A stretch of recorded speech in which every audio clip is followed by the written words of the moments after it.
ណិតកូនសិស្សខ្ញុំណាបងប្អូនផ្ទះនៅដល់ទួលប្រូហើយជិះកង់មករៀននៅវិទ្យាល័យទួល7នៅម្ដងចកាដូងអញ្ចឹងបើពេលរៀនព្រឹកត្រូវចេញពីផ្ទះតាំងពីម៉ោង5កន្លះជិះកង់មកដល់នេះដល់ហ្នឹងដល់ម៉ោងគេចូលរៀនល្មមហើយពេលមកហ្នឹងវិចបាយមកផ្ទះ2ពេលសម្រាប់ញ៉ាំពេលព្រឹកហើយនឹងពេលថ្ងៃត្រង់ពេលថ្ងៃត្រង់ចេញម៉ោង11ហើយពេលរៀនគួរចប់រៀនគួរជាមួយខ្ញុំហ្នឹងខ្ញុំបរៀនអត់យកលុយទេរៀនគួរចប់ម៉ោង12ហើយចឹងញ៉ាំបាយថ្ងៃត្រង់ហើយបានទៅផ្ទះពេលខ្លះព្រឹកមកញ៉ាំបាយម្ដងគ្រាន់តែម៉ោងដូចថាមុនចេញទៅផ្ទះម៉ោង11ដល់ពេលម៉ោង11មុននឹងរៀនគួរគ្រាន់តែឆ្លៀតថាចេញពើងញ៉ាំបាយភ្លាមខ្ញុំគ្រាន់តែរលួចថតអាខ្ចប់បាយមកវិទេសហ្នឹងថតអត់បានគេប្រកែកដូចថាគ្រាន់តែជួងពើងញ៉ាំបាយពឹបម៉ោង11ចូលរៀនគួរខ្ញុំថតអត់បានហើយឲ្យកូនសិស្សចាំថតអត់បានទៀតតែថ្ងៃហ្នឹងថតបានដោយសារទិញបាយមកប្រអប់នៅសាលាលក់មកប្រអប់ 3000 បាយសាច់ជ្រូក 3000 វាល្មមបងប្អូនអស់ថោកហើយប៉ុណ្ណឹងអស់ថោកហើយបាយ 3000 ផ្ញើកង់ 500ហើយថ្ងៃហ្នឹងមានលុយតែ 3000ហើយគាត់ចង់ទៅទិញបាយខ្ញុំឃើញគាត់ដើរទៅដើរមកដើរទៅដើរមក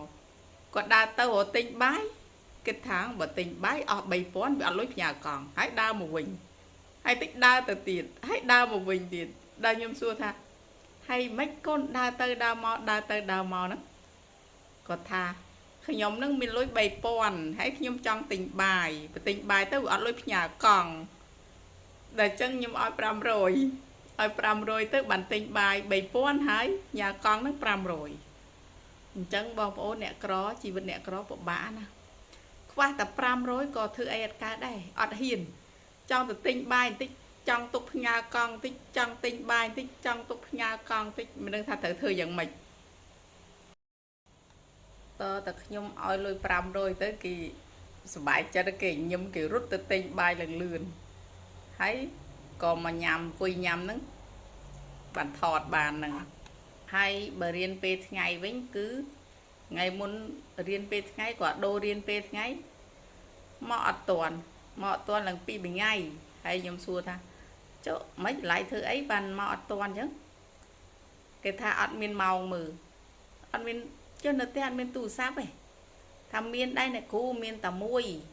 មានគេមានម៉ាក់ហើយមានប៉ាហើយមានយាយហើយនឹងប្អូនហើយនឹងរូបគេអញ្ចឹងទាំងអស់5នាក់ហើយអញ្ចឹងទូរស័ព្ទមានតែមួយទេនៅម៉ាក់គេដល់ពេលរៀនថ្ងៃម៉ាក់ព្រលឹមឡើងចេញធ្វើការបាត់ហើយថ្ងៃត្រង់អត់មកផ្ទះទេដល់អត់មានម៉ោងមើលមករៀនអត់ទាន់ខ្ញុំនឹងថាមានលុយទិញនាឡិកាឲ្យមួយដែរហើយមមតាមអាទិត្យហើយមួយអាទិត្យទៀតគ្រូអត់លុយដែរអញ្ចឹងយូរពេកទៅក៏ឃើញកូនសិស្សហ្នឹងគេទិញបានមក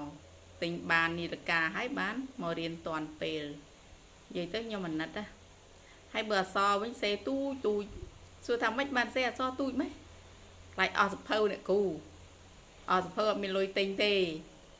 តើថាអត់មានលុយទេអញ្ចឹងបានខ្ញុំប្រាប់ថាឥឡូវសេធំទៅឲ្យមើលដាច់ចាំអស់សភៅប្រាប់អ្នកគ្រូទិញឲ្យអញ្ចឹងបានទៅសេធំមកកំសត់តាបើបងប្អូនបាន